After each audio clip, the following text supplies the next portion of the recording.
everybody, it's Gardener Julia. We are back for another virtual garden lesson. Today I am at the Menlo Park Garden. Hi all my Menlo Park students, you might recognize it here. Today we are going to be talking about soil and all of the things that live in our soil and why it's so important for our plants in our garden. Let's go ahead and dig into this soil right here. I'm just gonna get a handful of this soil, this beautiful soil here. Can you tell me what is soil made of? What is this made up of? Can you notice anything that is in here that can give you some clues? Ooh, I see some living things in here, right? I see some wood. So, soil is made up of some living and non-living things. Did you know that soil is alive and it has living things in it?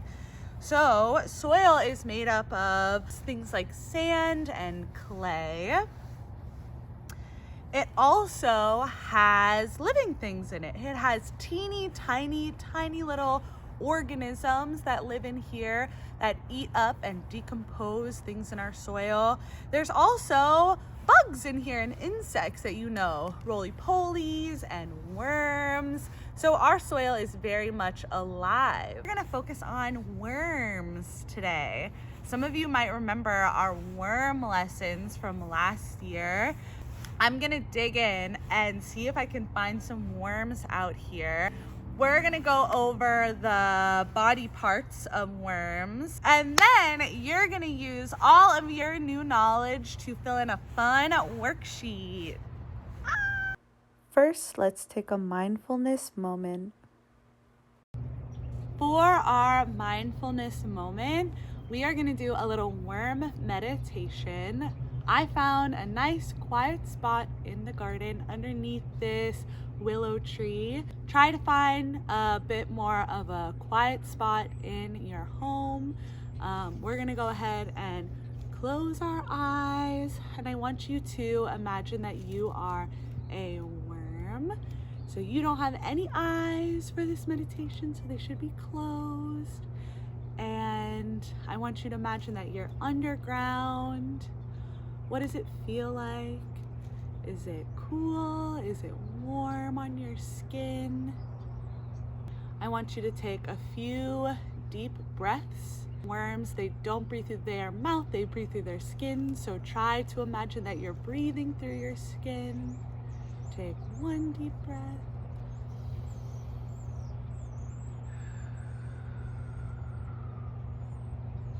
Another deep breath.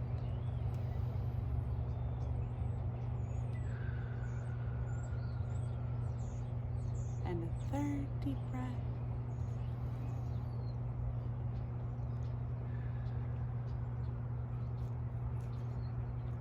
Try to listen to the sounds around you. You might hear people talking. You might hear birds.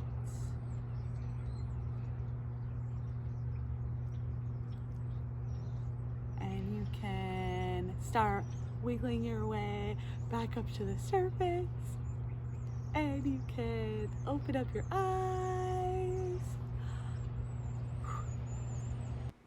Now let's learn about the parts of a worm.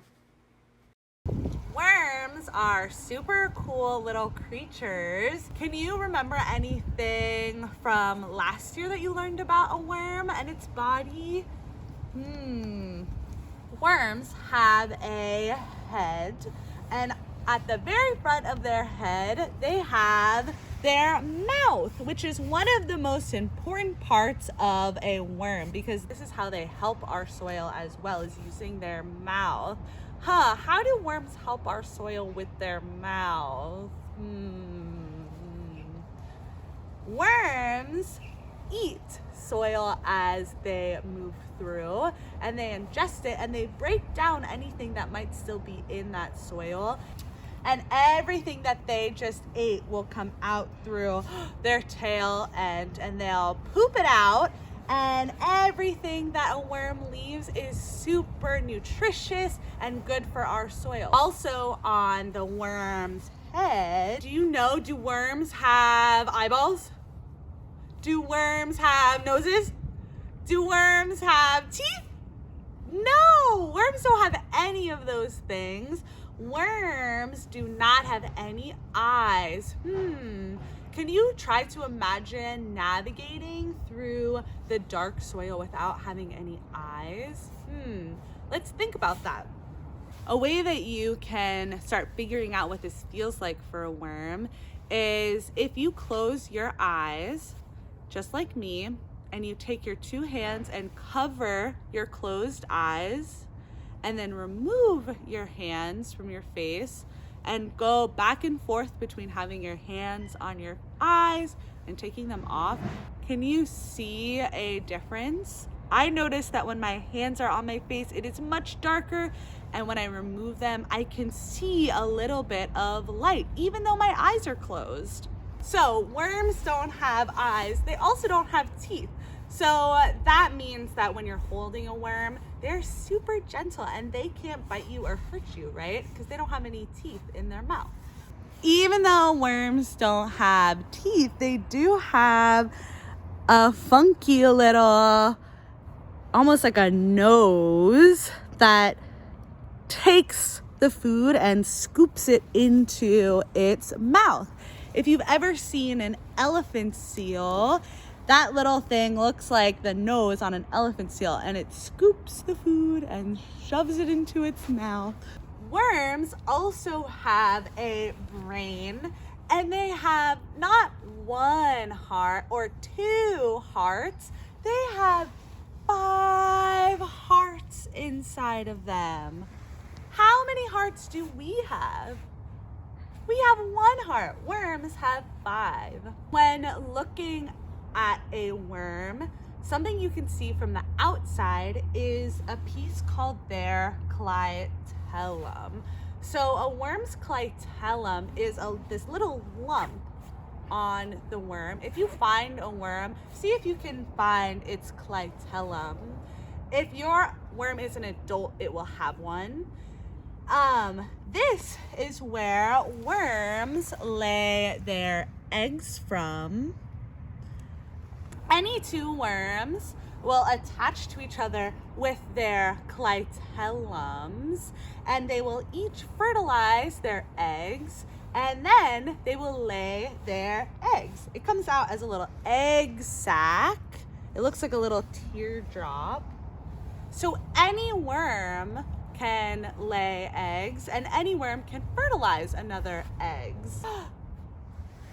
A fun fact about worms is that they are neither boy worms nor girl worms.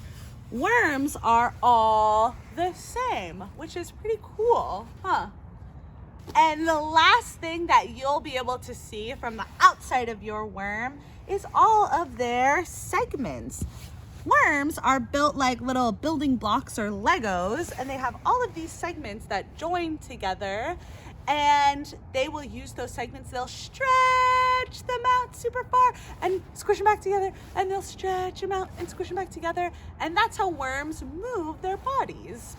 One more fun fact is that worms are wet. Worms need to be wet in order to survive.